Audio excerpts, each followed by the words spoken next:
Alright, so we just got out of Transformers last night, and I'm here with Ragin Nation leader Alex Yu. Hey, how's it going, everybody? Hey. Alright, so...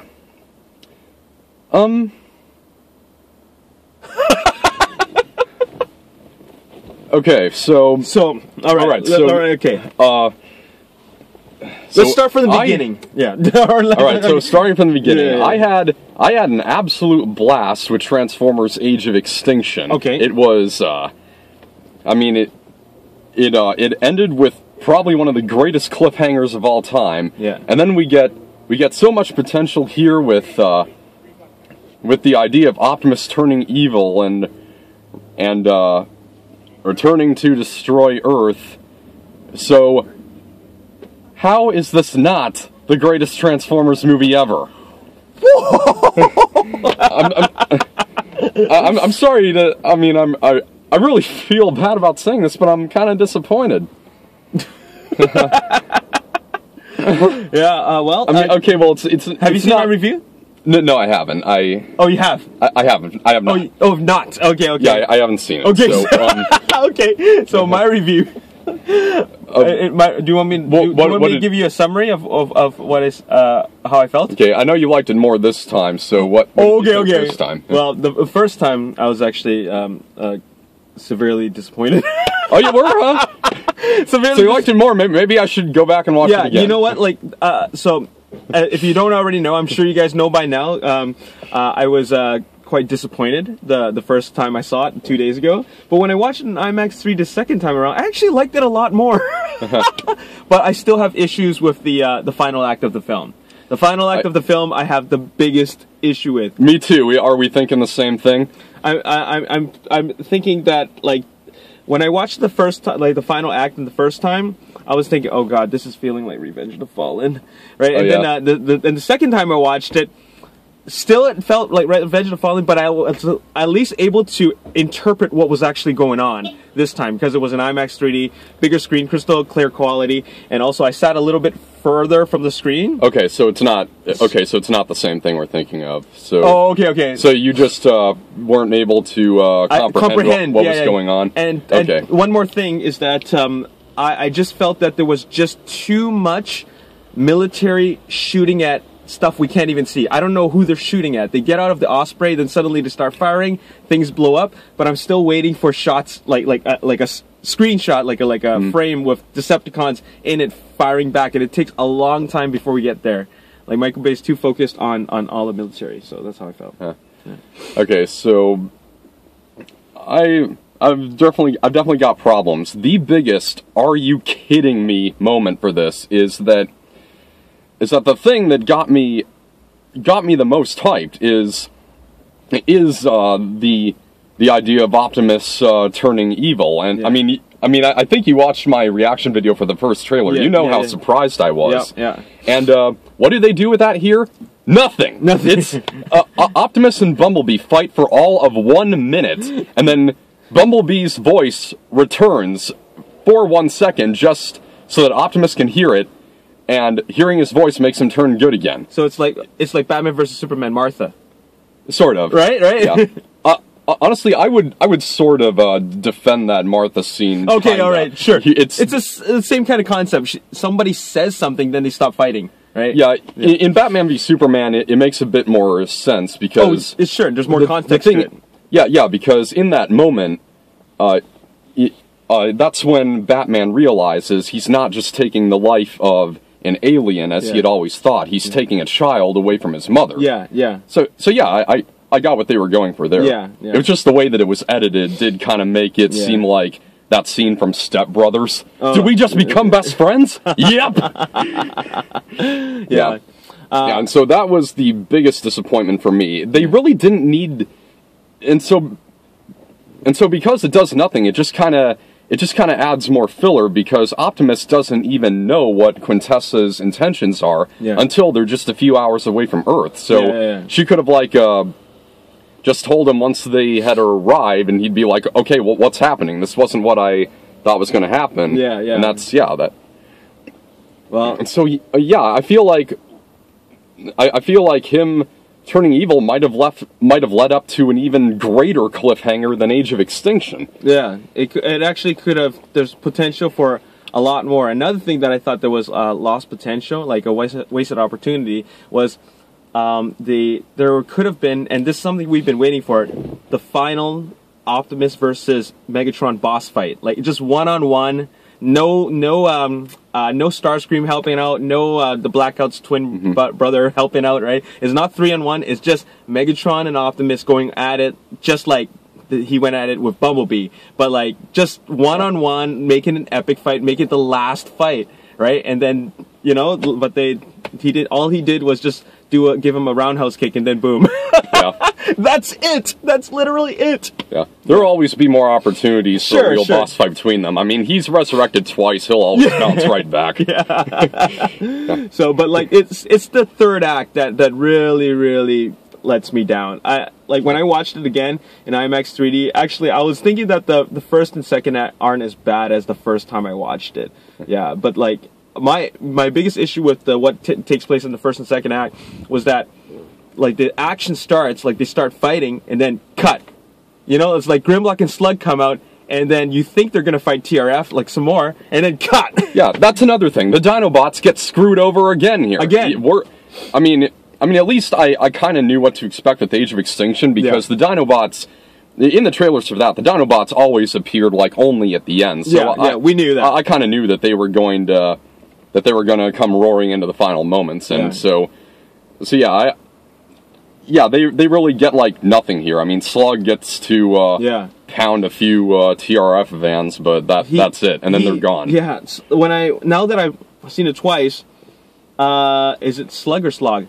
I think it's Slug. I think it's Slug or Slag. I think it's Slug. So anyways, so Slug, now that I've watched it 2 times, I just realized that Slug only actually get 2 shots. He coming out, like hitting cars, and then shot from the windshield. That's it. Those are his only 2 moments of screen time. Yeah. It's one shot where he comes up, and it's another shot in slow motion. That's it. Yeah.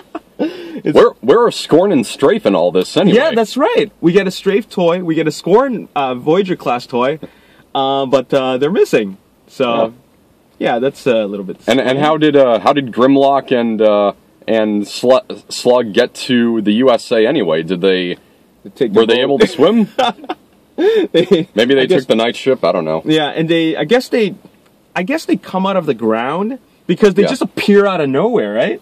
Yeah, I mean, there was that line where Mark says, "Get back in your hole, think about what you did." Sure. Yeah, okay, fine, I'll give him that. But like, I was hoping for like maybe Grimlock or Slug just running towards TRF like this, like just coming at them, and then like the TRF were like, "Oh my God, what is that coming towards us?"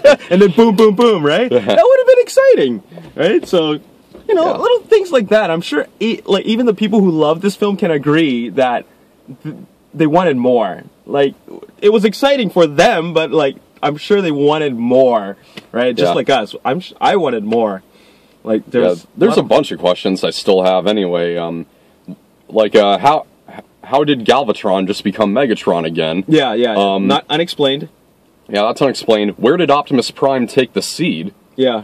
Yeah. And how in the heck are they able to keep 1,600 years of 1,600 years worth of history of Transformers fighting for humans all a secret? Yeah. And to top things off, what about that scene? I always thought it was kind of funny where Optimus is floating in space, like, so you assume that he's pretty much near death, like he's just like floating in space lifeless, right? Yeah. And then suddenly, like, he just turns into a fireball, boom, and he wakes up and he goes, "I'll kill you!" Yeah. Maybe he's like completely functional. Yeah. Maybe he put himself into hypersleep and it was just automatically taking him to his destination. Sure. I mean, yeah, that could be an explanation. Yeah. It's just that when I watched the first time, I was just kind of laughing inside that he looked kind of dead to me, like lifeless, and then suddenly he wakes up going, "I'll kill you!" Yeah, it was pretty funny. Okay, so another thing that despite how long Age of Extinction was, I feel like for the most part, it it made really good use of all that time. I mean, there were some scenes that were drawn out. I think, like Stanley Tucci in the elevator, I think they could have cut that scene right after the tactical nuke joke. Oh yeah, there's a lot scenes like that. Yeah, but there's a lot of jokes, like joke sequences, like opportunities where humans just like say silly stuff to each other that could have been shaved off.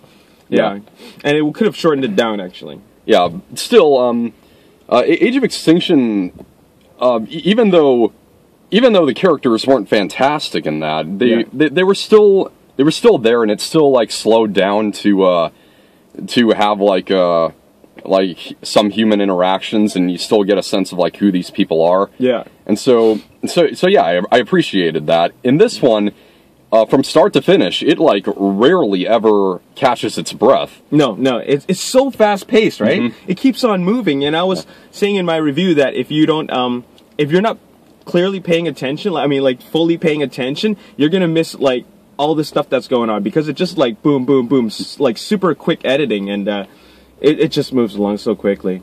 Yeah. There's like one small exception. It's like one moment between Mark and Izzy. Yeah, that was pretty much it. All right, it's kind of dark in here. This is take 2. All right, so the camera stopped suddenly, so that's okay. All right, let's go over all the things that that haven't made it in the first 11 minutes. So yeah. All right, so what where were we? God dang it. Okay, so we talked about the Optimus and Megatron. We talked about like the Dinobots and the pacing of the movie as well. So I was just thinking that one of the things that I talked about near the end of what didn't get recorded was I felt that the car chase in London was a full-on human car chase. Like, there wasn't actually any robot action until Bumblebee blasted Barricade, and then he transforms, and then the scene cut. But everything before that one particular moment was all human car chase. TRF, police car, Barricade, and Bumblebee not actually being robots. Like, just driving, just all driving. And then Anthony Hopkins and Cogman in 3 different, like, multi-million-dollar cars. Like a car commercial, right? Yeah. So. Speaking of car commercial, I gotta say, after, like, this and, like, Jurassic World, 13 Hours, Morgan, and whatnot, Hollywood really wants us to buy a Mercedes, don't they? Yeah, there's a lot of branding going on. Well, thanks, but no thanks. I'm good with my Honda Accord. Yeah. They weren't actually very,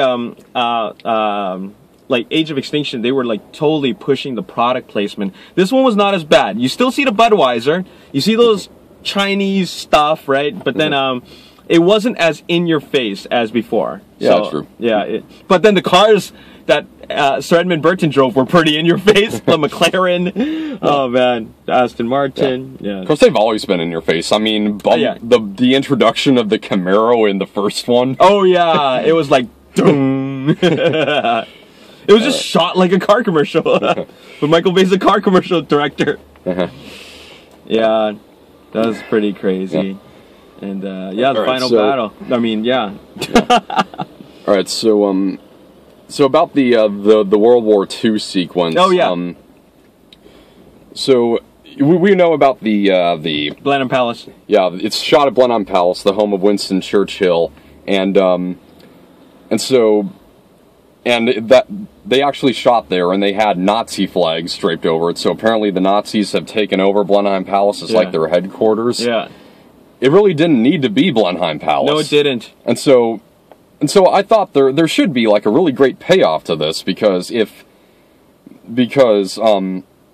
there wasn't, then I wouldn't see how the staff would even begin to allow it. Yeah, I mean, Michael Bay promised that Churchill is a hero, but that's just kind of glanced over in this, so yeah, I don't know. Winston Churchill being a hero is reduced to a photo in Sir Edmund Burton's museum or in his basement. That's all it is.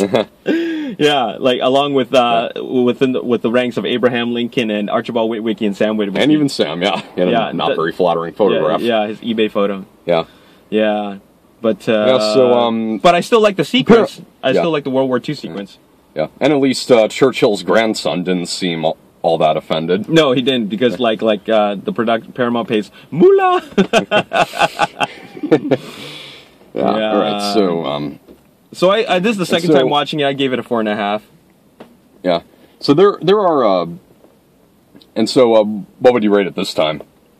I'll give it a 5. Okay. Yeah. And so there are also like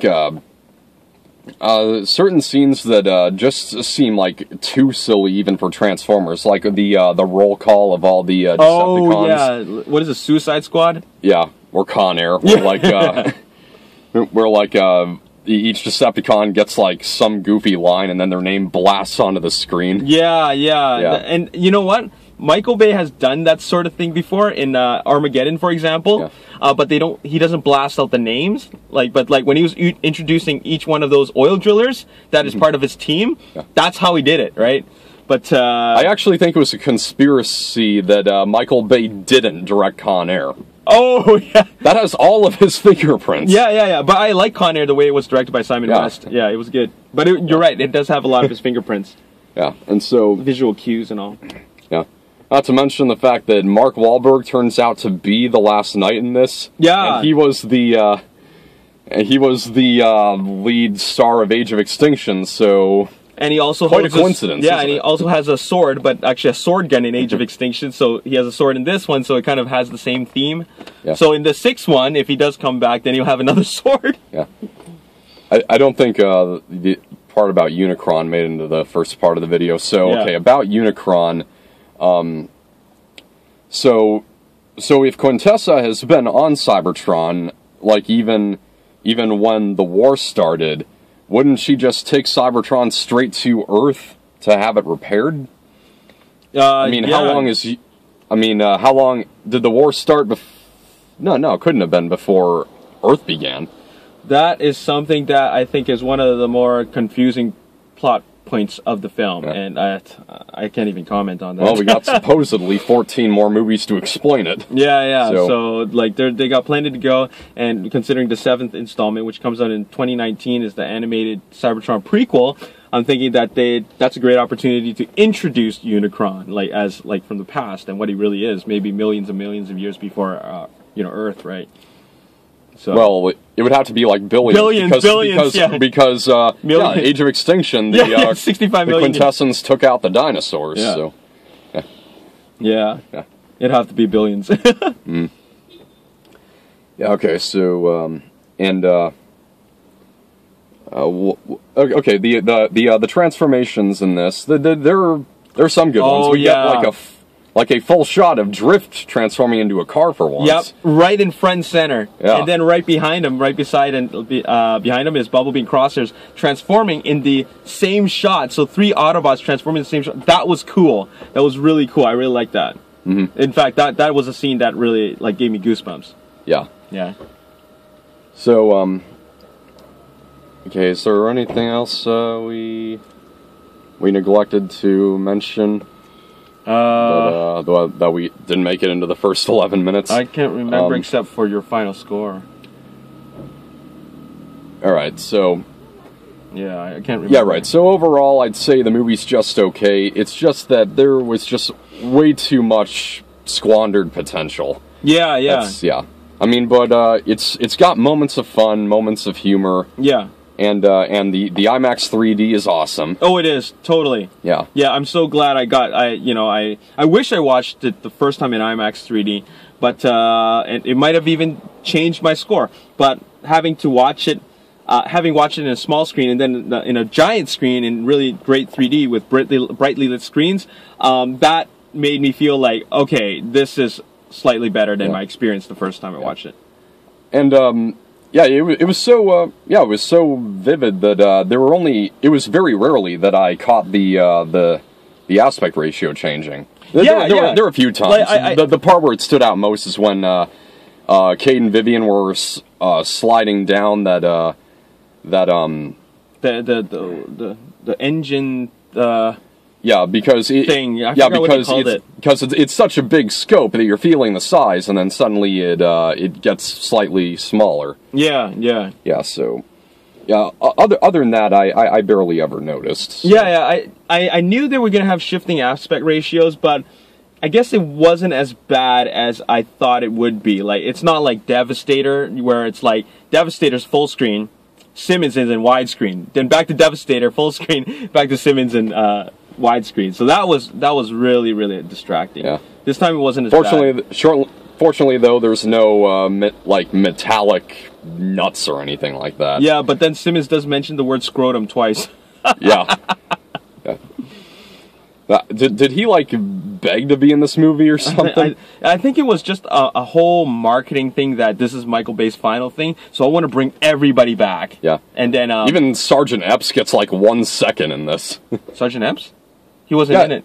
He wasn't? No, that wasn't him. I thought Tyrese Gibson did join again. He wanted to, but actually he spoke publicly that he couldn't make it because he was busy filming Fast and Furious 8. Oh, okay. Yeah, so he actually mentioned that like recently in social media that he was really mad about not being able to film Transformers 5. Yeah, so he didn't make it. That other black guy wasn't him. And also, Stanley Tucci, he doesn't even return as Joshua Joyce. He actually plays Merlin. Which is weird. Because, like, why would... Like, so you're suggesting maybe they're building up that Tucci is, yeah, part of the Witwickens? Maybe Joshua and Vivian were separated at birth or something? Yeah. That's just something they threw in randomly. Because I'm pretty sure... I don't think that's the case, because Stanley Tucci is much older than Laura Haddock. Yeah. But maybe they just wanted to use him as an actor. Maybe that's it, right? That's a shame. I liked Joshua Joyce. Yeah, they didn't need to have a relation. Like, there wasn't like a blood tie there. Yeah. Yeah, right. So yeah, overall, the movie's just okay. But, yeah, after Dark of... It's still a big disappointment, because after Dark of the Moon and Age of Extinction were leaps and bounds better than Revenge of the Fallen... I was thinking, just keep doing that, Michael Bay, and everything will be well. Yeah. And so, yeah, I'd say this one is second worst of the series. Yeah.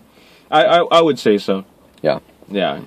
But still, though, I really enjoyed coming here to see it with you. You know what? The experience as a whole was positive. Yeah. As a whole experience. Yeah. And thank you for giving a voice to the Ragin fanboys. Oh yeah, for sure, man. Thank you for coming up here. That's incredible. Yeah. And thank you for representing. I really appreciate that. In fact, despite the disappointment of this movie, I'm still looking forward to the Bumblebee, and I would even love to come back next year. Yep, I am pumped for the Bumblebee film, and I think it'll be good. Yeah, I'm sure it will. Looking forward to the 1980s setting. Maybe this time we'll even see Bumblebee as a VW Beetle. That's what I'm hoping for, because if they don't, what another wasted opportunity. Right, yeah. So, yeah, they got to do that. All right, so I guess give it a watch and decide for yourselves. Yeah, give it a watch for sure. And if you can, watch it in IMAX 3D. If you don't have IMAX 3D in your city, then watch it in the biggest possible screen that is available. All right then, peace. Peace.